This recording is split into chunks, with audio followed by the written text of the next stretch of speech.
আসসালামু আলাইকুম। সংবাদে আপনাদের সবাইকে স্বাগত জানাচ্ছি। আমি ফিরোজ তোহা। শুরুতেই আরবে কেবলস সংবাদ শিরোনাম।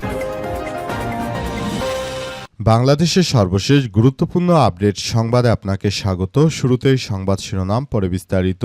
প্রথমেই জানাবো, সিলেট সীমান্তে ৭ জনকে পুশিনের চেষ্টা, বিজিবির বাধায় পণ্ড। সিলেটের কোম্পানিগঞ্জ সীমান্তে ৭ জনকে ঠেলে পাঠানোর চেষ্টা করতে ভারতীয় সীমান্তরক্ষী বাহিনী বিএসএফের চেষ্টাকে প্রতিহত করেছে বিজিবি। তবে বর্ডার গার্ড অব বাংলাদেশ বিজিবির কড়া পাহারার কারণে তারা বাংলাদেশে প্রবেশ করতে পারেনি বলে জানিয়েছে ৪৮ বিজিবি। আজ বিজিবি ও স্থানীয় সূত্র থেকে জানা যায়, ১২৫১ সীমান্ত পিলারে ৩৩ নং সাব পিলারের পাশ দিয়ে বিএসএফ ৭ জনকে বাংলাদেশে পুশিনের চেষ্টা করে। এরপর জানাবো, বিএনপির শোভাযাত্রায় হামলায় শিবির নেতা রিমান্ডে। পটুয়াখালীর বাউফলে বিএনপির সন্ত্রাসবিরোধী মোটরসাইকেল শোভাযাত্রায় হামলার ঘটনায় দায়ের করা মামলায় গ্রেপ্তার কালাইয়া ইউনিয়ন শিবিরের সভাপতি মোহাম্মদ ইমরান খান ২৮ নামের এক ইউনিয়ন শিবির সভাপতিকে রিমান্ডের মঞ্জুর করেছে আদালত। এদিকে খুলনা কারাগার থেকে পালিয়েছে হাজতি। খুলনা জেলা কারাগার পুরাতন থেকে দেয়াল টপকে ইমনবাজি ৩০ নামের এক হাজতি পালিয়েছে। আজ বিকেল ৪:৫টার দিকে কারাগারের পূর্ব পাশের দেয়াল ডিঙিয়ে সে পালিয়ে যায়। কারাগার থেকে হাজতি পালিয়ে যাওয়ার সত্যতা নিশ্চিত করেন খুলনা জেলা কারাগারের সুপার আবু সায়েম।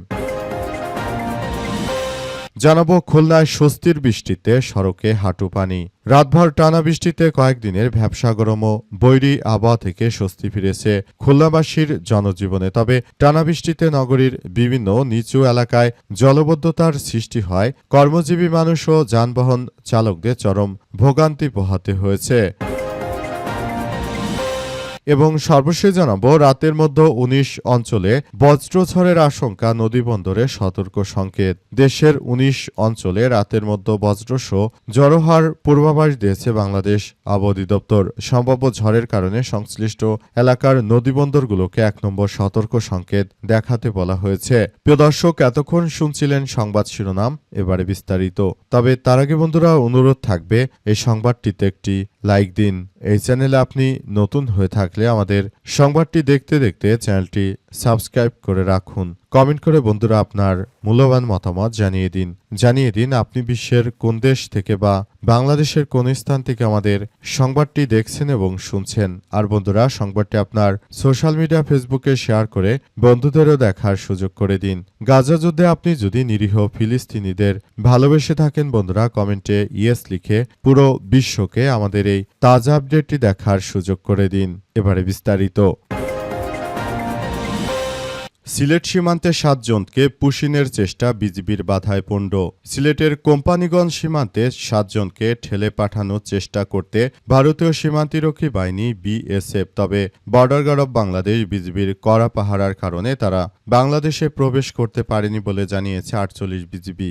আজ ভোরে এই ঘটনা ঘটে। বিজিবি ও স্থানীয় সূত্র থেকে জানা গেছে, ১২৫১ সীমান্ত পিলারের ৩৩ নং সাব পিলারের পাশ দিয়ে বিএসএফ ৭ জনকে বাংলাদেশে পুশিনের চেষ্টা করে। সে সময় বিজিবি সদস্যরা পুশিন রুখে দিয়ে তাদের সীমান্তের ভারতীয় অংশে ফেরত যেতে বাধ্য করেন। বর্তমান সীমান্ত পিলারের প্রায় ৫০ গজ ভারতীয় অংশে ৭ জন অবস্থান করছে।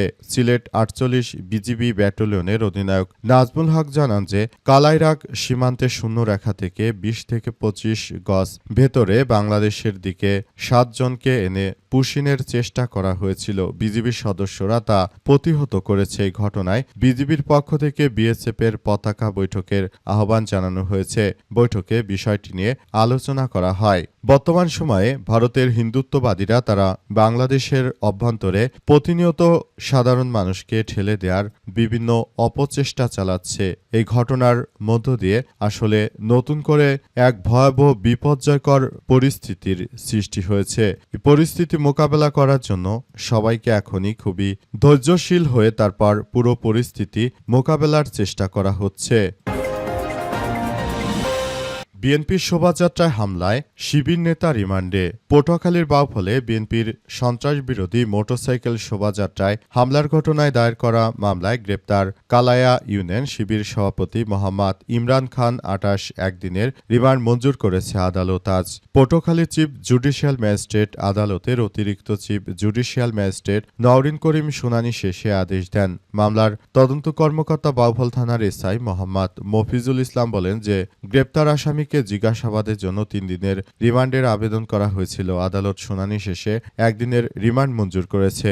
মামলার এজাহার সূত্র থেকে জানা গেছে ২৭ জুন রাতে কার্যক্রম নিষিদ্ধ আওয়ামী লীগের বিরুদ্ধে বিএনপি যুবদল ছাত্রদলের নেতাকর্মীরা বাউফল পৌর শহর থেকে একটি সন্ত্রাসবিরোধী মোটরসাইকেল শোভাযাত্রা বের করেন। শোভাযাত্রাটি কালায়া বন্দরে বিভিন্ন সড়ক প্রদক্ষিণ শেষে পৌর শহরে ফেরার পথে দাসপাড়া বাস স্ট্যান্ড এলাকায় পৌঁছালে দেশীয় অস্ত্র নিয়ে একদল হামলাকারী আতর্কিত হামলা চালায়। এতে বিএনপির অন্তত ১৫ জন নেতাকর্মী আহত হন এবং প্রায় ২০টি মোটরসাইকেল ভাঙচুর করা হয়। এই ঘটনায় ২৯ জুন দাসপাড়া ইউনিয়ন পরিষদের সদস্য মোহাম্মদ আল মামুন বাদী হয়ে বাউফল থানায় মামলা করেন। হামলায় দাসপাড়া ইউনিয়ন পরিষদের সাবেক চেয়ারম্যান ও আওয়ামী লীগের নেতা এএনএম জাহাঙ্গীর হোসেন সহ আওয়ামী লীগ, যুবলীগ, ছাত্রলীগ এবং জামাত শিবিরের নেতাকর্মী সহ ৪০ জনকে আসামি করা হয়। আসামির তালিকায় বিএনপির ২ কর্মীর নামও রয়েছে। পুলিশ ৩০ জুন হামলার ৫ নম্বর আসামি ইমরান খানকে গ্রেপ্তার করেছে। খুলনা কারাগার থেকে পালিয়েছে হাজতি। খুলনা জেলা কারাগার পুরাতন থেকে দেয়াল টপকে ইমন মাঝি ৩০ নামের এক হাজতি পালিয়েছে। আজ বিকাল ৪:৩০টার দিকে কারাগারের পূর্ব পাশের দেয়াল ডিঙিয়ে সে পালিয়ে যায়। কারাগার থেকে হাজতি পালিয়ে যাওয়ার সত্যতা নিশ্চিত করেছেন খুলনা জেলা কারাগারের পুলিশ সুপার আবু সায়েম। পলাতক ইমন মাঝি নগরীর লবণচড়া থানার সাচিবুনিয়া সেকেলার বটতলার জিয়ার বাড়ির ভাড়াটিয়া আব্দুল মাঝির ছেলে। এদিক কারাগার থেকে আসামি পালিয়ে যাওয়ার ঘটনায় প্রশাসনের মধ্যে তোলপাড় সৃষ্টি হয়েছে। কারাগার সূত্র থেকে জানা গেছে যে কারাগারের সোনারাঙ্গা থানার একটি চুরি মামলার আসামি ইমন মাঝি ১৩ জুন থেকে খুলনা জেলা কারাগারে পুরাতন বন্দী রয়েছে। বিকাল ৪:৫টার দিকে ইমন মাঝি সহ কয়েকজন হাজতি পুরুষ ও ওয়ার্ডের মধ্যে দাঁড়িয়ে কথা বলছিল। এক ফাঁকে ইমন মাঝি লাফিয়ে মহিলা ওয়ার্ডের বাথরুমের কাছে গিয়ে পড়ে। পরে সে ওই বাথরুমের পাইপ বেয়ে কারাগারের পূর্ব পাশের দেয়াল টপকে পালিয়ে যায়। ঘটনা টের পাওয়ার পর কারাগার থেকে পাগলা ঘণ্টা বাজানো হয়েছে। খুলনা জেলা কারাগারের পুলিশ সুপার আবু সায়েম বলেন, কারাগার থেকে হাজতি পালিয়ে যাওয়ার ঘটনায় র্যাব, পুলিশ এবং আইন শৃঙ্খলা বাহিনী অবগত রয়েছে। ঊর্ধ্বতন কারা কর্তৃপক্ষকে জানানো হয়েছে। তাকে গ্রেপ্তারের জোর চেষ্টা করা হচ্ছে। আশা করা হচ্ছে দ্রুত সময়ের মধ্যে তাকে গ্রেপ্তার করা হবে। খুলনায় স্বস্তির বৃষ্টিতে সড়কে হাঁটু পানি। রাতভর টানা বৃষ্টিতে কয়েকদিনের ভ্যাপসা গরমে বৈরী আবহাওয়া থেকে স্বস্তি ফিরেছে খুলনাবাসীর জীবনে। তবে টানা বৃষ্টিতে নগরীর বিভিন্ন নিচু এলাকায় জলবদ্ধতার সৃষ্টি হয়েছে।